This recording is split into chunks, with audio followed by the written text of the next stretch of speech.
Doctor साहब, ये situation क्या है? ये तो काफी यानी one step forward two steps back, या दिखा कुछ रहे हैं, असल में कुछ और हो रहा है? What is happening actually? Thank you very much sir. अच्छा sir, one step forward two step back, ये आपके मुताबिक होगा। मैं तकरीबन पिछले 3 साल से सर्टेन हूँ, मैं जो बाइडेन के बाद से ये प्रेडिक्ट कर चुका था कैलकुलेटिवली। अच्छा, कैलकुलेटेड प्रेडिक्शन थी, ना कि खाली प्रेडिक्शन, यानी पेशन गोई नहीं थी। ना मैं पहले भी कहता हूँ, ना मैं कोई लकीरें देखता हूँ, ना कोई मैं पामिस्ट हूँ, ना मैं सितारों की चाल बदल सकता हूँ, ना सितारों की चाल पर नजर रखता हूँ। मैं आपको प्रेगमेटिक हालात बताता हूँ, और उस पर जो है वो मुझे शुरू के अंदर मुसलसल जो है वो एक रिबटल देखना पड़ता है। अच्छा, रिबटल वो बड़ा सख्त किस्म का होता है, उनका भी प्रेगमेटिक ग्राउंड्स के ऊपर आइडिया ठीक होता है, लेकिन दो चीजें होती हैं। एक होता है न्यूट्रल पार्टिसिपेंट, एक होता है पार्टिसिपेंट, जो पार्टिसिपेटरी ऑब्जर्वेशन होता है। सो पार्टिसिपेंट ऑब्जर्वर होता है, वो हालात भी देखता है, नफ्सियात भी देखता है, और तरीकाकार भी देखता है। सो जब मैंने दोनों ममालिक के अंदर गौर से देखा और उनकी जो है वो जो पल्स है उसको देखा।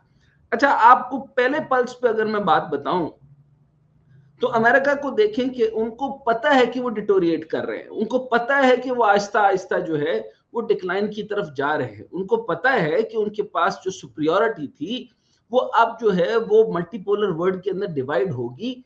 और उनको ये भी पता है कि अब मामला किस तरीके से चाहना है, कि अगर वो लिबरलाइज सोसाइटी रखेंगे, वो स्ट्रक्चर को लिबरल रहने देंगे, वो साइकोलॉजी से लेकर ट्रेड, उस सब को जो है वो अब उस मॉडल से हटाकर वो इनवर्ड इकोनॉमी की तरफ आएंगे, वो कंजर्वेटिज्म की तरफ आएंगे, वो लिबरलिज्म से हटकर जो है वो इनवर्ड थिंकिंग की तरफ आएंगे, वो नैरो जो है वो अप्रोच लेकर चलेंगे। और इसको समझ के मैंने फिर आपको मजहबी तौर पर भी बताया था, आज से 6 महीने पहले मुझे इस बात का भी जो है वो बहुत सारे जवाब देने पड़े, और मैंने कहा कि ये इलेक्शन जो है वो चर्च का इलेक्शन है, ये चर्च वर्सेस बाइडेन है, ये चर्च वर्सेस लिबरलिज्म है। सो चर्च जीत गया और आज आपके सामने है, ये मेरी प्रेडिक्शन थी, वो गलत नहीं हुई।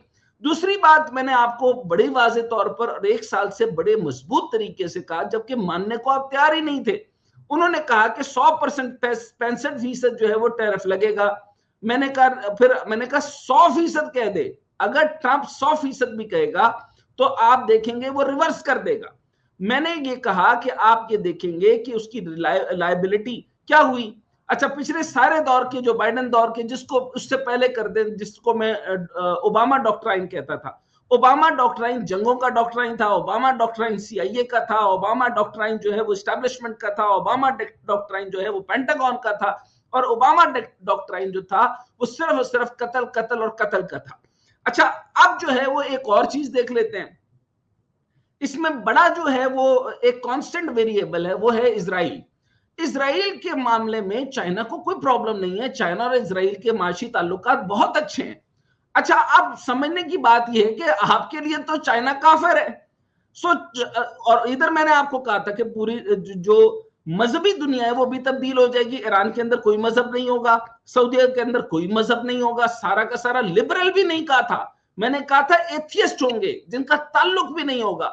और फिर वो कहेंगे कि जहां मजहब नहीं होता वहां मईशत बड़ी बेहतरीन होती है और बुलंद होती है।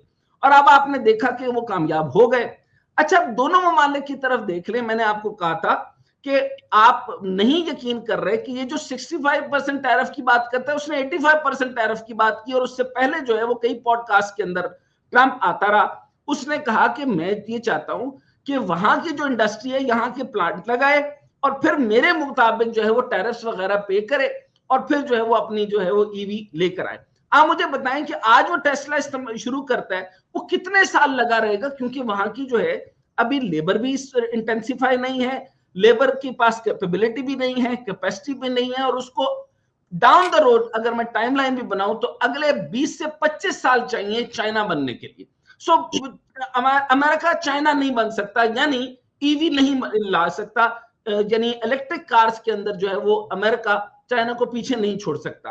अच्छा, टेक्नोलॉजी में दे दें, अच्छा फिर आप कॉस्ट ऑफ प्रोडक्शन पे चले जाएं, चले आप कॉस्ट ऑफ प्रोडक्शन में एक खिलौने को मुझे आरएमबी के अंदर ला दें, एक आरएमबी 48 रुपीज का है, चले 49 कर लें, आज का रेट है 49 प्लस समथिंग, ठीक है। सो वो ट्रेड व्रेड करके देख लें, चलो 50 मान रहे, लेकिन अभी आज का रेट है 48.5, ठीक हो गया। अच्छा, ये स्टेबल करेंसी है और इतने सालों से स्टेबल करेंसी है।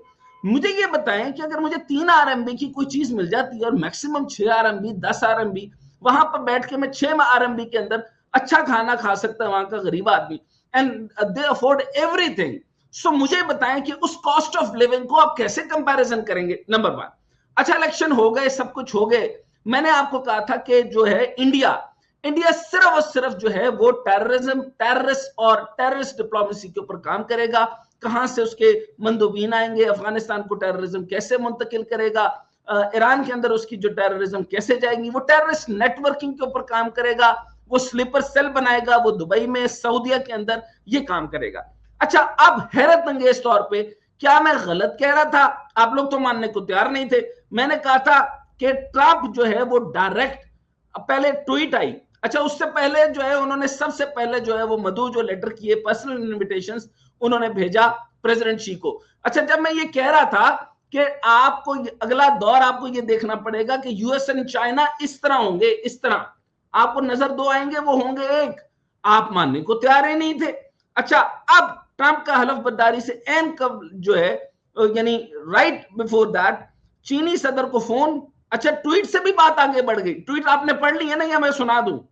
सुना दे, मैं कह रहा हूं आप जरा फ्रेश हो जाएगी माइंड में, ट्वीट पढ़ के सुना दीजिए। अच्छा, वो ट्वीट मैं खोलता हूं और फिर आपको सुनाता हूं। सर, ट्वीट के बाद से उनका ट्वीट से एक स्टेप ऊपर आ गया। ट्रंप ने चीनी सदर को कॉल यानी फोन कॉल किया। इस फोन कॉल में दोनों ममालिक के दरमियान ताल्लुकात को बेहतर बनाने के मस्बत रवैये अपनाने के अज़म का इजहार किया। चीनी सदर शी जिनपिंग ने ट्रंप के साथ ताल्लुकात के अच्छे आगाज की उम्मीद जाहिर की।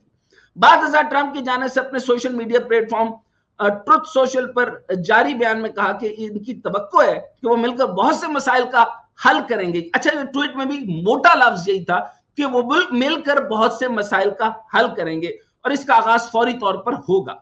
ट्रंप ने मजीद कहा कि उन्होंने शी जिनपिंग के साथ तिजारत, फिटानल, टिकटॉक और दीगर कई मौजूआत पर बात की। अच्छा, अब ये आपको जवाब मैं अभी से देख रहा हूं कि टिकटॉक के ऊपर 9 जजमेंट आ जाए, 10 जजमेंट्स आ जाए, अच्छा फाइनल डिसीजन आने के बाद भी ये रिवर्ट हो जाएगा। अच्छा, अभी मुझे कहना, आप लोग गालियां दें या जो मर्जी दें, ये टिकटॉक नहीं बंद होगा अगर ये चाइना का है। अगर ये सिंगापुर का हुआ और सिंगापुर में भी चाइनीज का हुआ तो भी नहीं बंद होगा, और अगर ये बंद हुआ तो खोल दिया जाएगा। मेरी चाइनीज से बात हुई, उन्होंने कहा कि 2 कंपनीज बनाई हुई है इन्होंने टिकटॉक ने, एक चाइना में टिकटॉक किसी और नाम से है और वहां के लिए कोई अलग रजिस्टर किया हुआ है अमेरिका के लिए, लेकिन जाहिर है इट्स द सेम कंपनी, लेकिन टिकटॉक चाइना के अंदर नहीं चलता, वो वाला जो हम जानते हैं टिकटॉक, तो उससे फर्क नहीं पड़ता, चाइना को कोई फर्क नहीं पड़ता, इसलिए आप बिल्कुल परेशान ना हो। अच्छा, उन्होंने मजीद सदर शी जिनपिंग में दुनिया को मजीद पुरअमन और महफूज बनाने के लिए हर मुमकिन कोशिश करेंगे। और पिछले हफ्ते भी ट्रंप ने कहा कि चीन और अमेरिका मिलकर दुनिया के तमाम मसाइल को हल कर सकते हैं। ट्रंप ने यह भी कहा कि वो उम्मीद रखते हैं कि वो सदर शी का अच्छा साथ रहेगा, उनका और सदर शी जिनपिंग का, और वो चीनी इंतजामिया के साथ मुसलसल राब्ते में है। अच्छा, आप अंदाजा करें कि चीनी मीडिया का ट्रंप की फुल कॉल पर जो रद्द अमल आया उसको तो आपके सामने रख ही देंगे, लेकिन जो सबसे बड़ी बात है, आखिरी सवाल छोड़ता हूं, प्रेसिडेंट शी स्पेशल इनवॉय भेज रहे हैं, स्पेशल इनवॉय, और यहां पर बर्तरी, वो कह नहीं रहे कि वो सुपर पावर है, he is more than a super power, he don't need to claim that कि वो सुपर पावर है। इंडिया तो फारग हो गया ना, तबाह बर्बाद हो गया, उसको तो लानत भेज दे। पॉइंट ये है कि हलफ बर्दारी में चीनी सदर की शिरकत गैर मामूली है। सर, चीनी सदर जो है उनके नायब सदर तशरीफ लेके जा रहे हैं, यहां आपको अंदाजा हो जाना चाहिए कि कितना बड़ा जो है वो गैप ब्रिज होने जा रहा है। ये जो ग्राउंड के चक्कर लगा रहे थे उनको लेके, वो भी याद करें। डॉक्टर आयमा, ये बताएं कि ये जो सिचुएशन है, जो ट्रंप साहब ने बयान दिए हैं, पनामा कैनाल पे कब्जा कर लेंगे, कनाडा हमारा हिस्सा बन जाए, 51वीं रियासत बन जाए, ग्रीनलैंड पे कब्जा कर लेंगे, ये क्या पॉलिसी है? How do you see all this? Context तो ट्रेड है, पैसे है। Thank you so much for the question.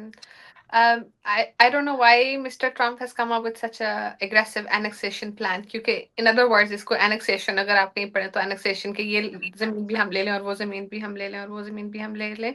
Panama जब से जो पैनामा कनाल है जब से पैनामा को वापस की गई थी सिंस जिमी कार्टर, इसके बारे में हमेशा कोई ना कोई क्रिटिसिज्म ही रहता था कि it should not have been returned because obviously it's a passage between the Canadian Ocean and the trade that's going out of Latin American countries. Obviously उसके ऊपर ट्रेड है तो ट्रेड से आप पैसा कमा सकते हैं और you know it's always helpful, useful, and very business mindedness of Mr. Trump to have thought कि हम वापस ले लें, but obviously that's not going to happen.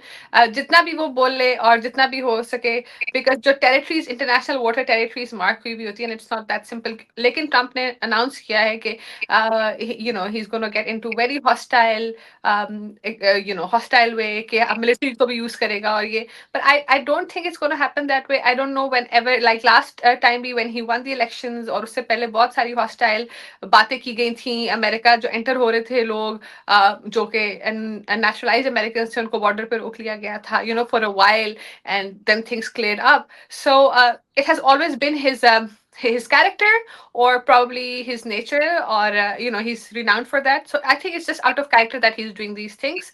और ऐसी इसमें कोई वो बात नहीं है. दूसरी बात ये जो ग्रीनलैंड के बारे में बातें की जा रही है like he is going to take it back. ये देखिए नॉर्थ पोल में 10 countries आती हैं, that gives you the ownership of the North Pole or the South Pole. तो नॉर्थ पोल में there are 10 countries, one of it is Greenland. It's it comes under the federal territory of